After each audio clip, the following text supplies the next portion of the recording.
Hello there guys, it's CoolFox here, and today I'm bringing an unboxing and review of the Neewer RGB480 LED video light. So starting off with the unboxing, first of all this package came inside a bag here with the Neewer logo on it, but when taking it out you will basically find this box, and going around it there's nothing much written on it, so we can just go and start the unboxing. And inside you'll find a carrying case containing the video light inside. And when opening up this case, inside you'll find the LED video light as well as some paperwork and obviously the cables here underneath. So taking a quick look at the case, on the front you have the Neewer logo here, and as you can see on the top you have two handles which actually velcro together so they won't detach by themselves.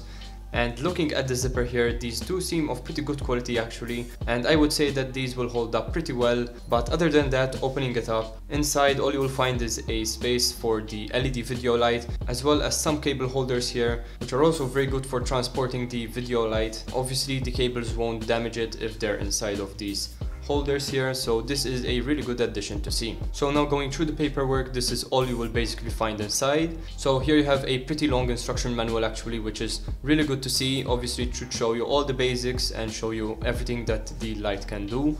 So seeing an instruction manual of this size is always good to have included. And lastly you get a customer support paper here, so basically this includes their email here on the top.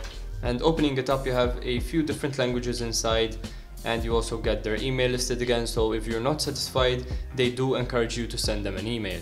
Now lastly, going through the cables, you can see that this is a UK plug since I bought it from Amazon UK, and obviously here this is all pretty standard, and you can see that this attaches to the power adapter, which is also quite standard, and the output is of 12 volts 5 amps, which is very common with these LED video lights. And now taking a look at the main item, you can see that, as I said, the barn doors are actually already installed. And lifting them up you can see that you have 4, so obviously the barn doors will be very helpful to reduce flaring, for example if you have the camera on one side, and we will go through this all later on in the video. You can also see that the diffuser is already installed as well. Since this is the RGB480 version, this has 480 LEDs in here, but they do have many other versions, so if you want more LEDs you obviously have to look at the other versions and not this one. So taking a look at the back of the video light, you can see that you have two knobs here. One of them actually clicks, and both of them obviously rotate here to adjust the parameters. The screen here is also covered with a small plastic protector, which is also really good to see since obviously this can get scratched during shipping. Then you have a mode/channel button, which I will go through the use of later on. You also get the port for power here again, which is 12 to 15 volts, which again is very common with these video lights. Even smaller ones actually have a 12 to 15 volt power input, so if the one you have gets damaged these are easily replaceable. Here you have two battery compartments, which is also very good to see since if you use only one battery it will probably deplete very quickly, given that this actually takes in a lot of power, so seeing two is a really good thing to see. These do actually work on the NPF 550 batteries, so again these are quite popular, and you can also use the NPF 970 batteries which hold in a bit more charge. And lastly you will find the power on off switch, so if you flick it to the right it will basically start taking power from the input here, and if you flick it all the way to the left it will basically take power from the batteries that are inside. So here in fact I have an NPF 550 battery from another LED video light which you can watch the video of up here, and all you need to do is actually slot it in just like so. So make sure that it's put in correctly and slot it in like this, and as you can see, since it was on the battery icon here it just lit up, so obviously you can easily turn it off here. So again these are two very simple ways to supply power to the light itself. So here plugging in the power adapter, as you can see, if I flick it to the right now it will also turn on without any problems. And obviously I do recommend the power brick over batteries since the batteries actually deplete quite quickly, but if you're in a place where you don't have any access to power plugs the batteries will come in very handy, so I do recommend that you buy two extra ones here since they do not come supplied with the LED light itself. So if you're going to buy this light you will need to buy a stand as well, and this one I have here is from another video that I made on a ring light, so they're basically all compatible with each other. So taking a quick look through the modes, this is where I recommend that you actually read the instruction manual since it does come in very handy.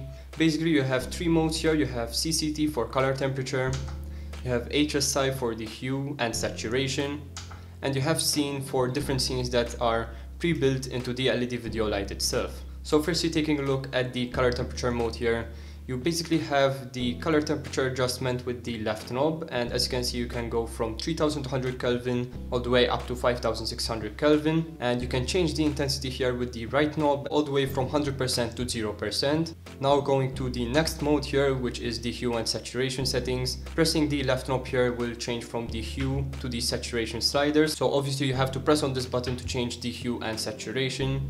And basically here I am on the hue setting right now. So going up, you basically have from 0 to 360 degrees of hue, and pressing it again will go to the saturation, and you have all the way from 0 to 100 of saturation level. And then going on to the last one, which is the scene mode. Here you have a few pre-built scenes, and first off you have 2 layers here that you can change. So you have the first section here which can go through 3 different scenes, and you have the other section which can be controlled by turning the knob. So going on to the first scene, with A you will get a squad car LED effect, B will give you an ambience effect, and C will give you a fire engine effect. Now pressing it to go to the second scene here, and going back to A, you have a party scene here.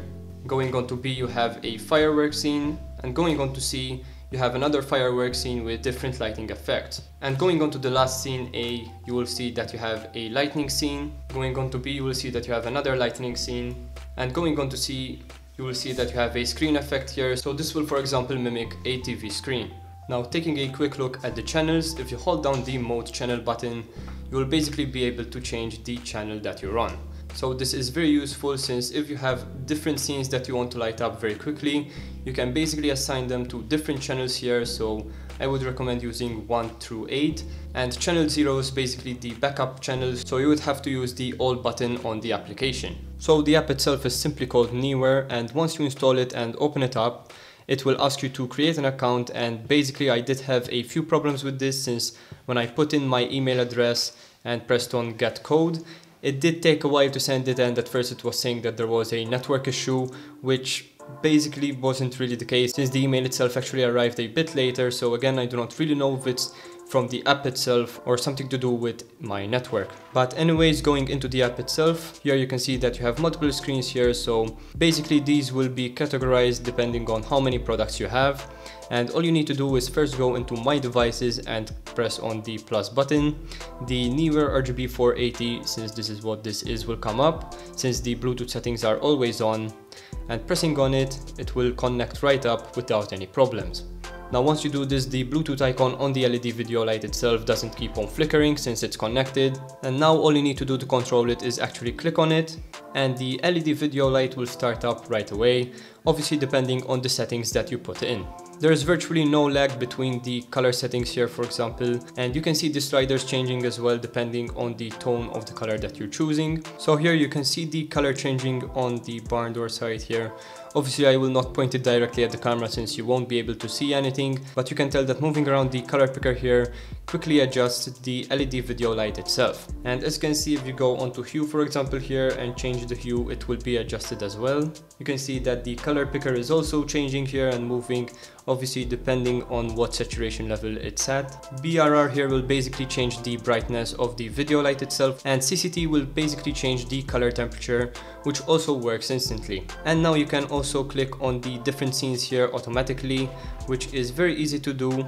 And overall I would say that the application here is a very good thing to have. So I would recommend installing the application, since it's a lot easier to control the light through this. So changing the channel here as well will correspond to either the first and second channel on the bottom here, and since they could not really fit them down here, they put the channels on the bottom right hand side of the application.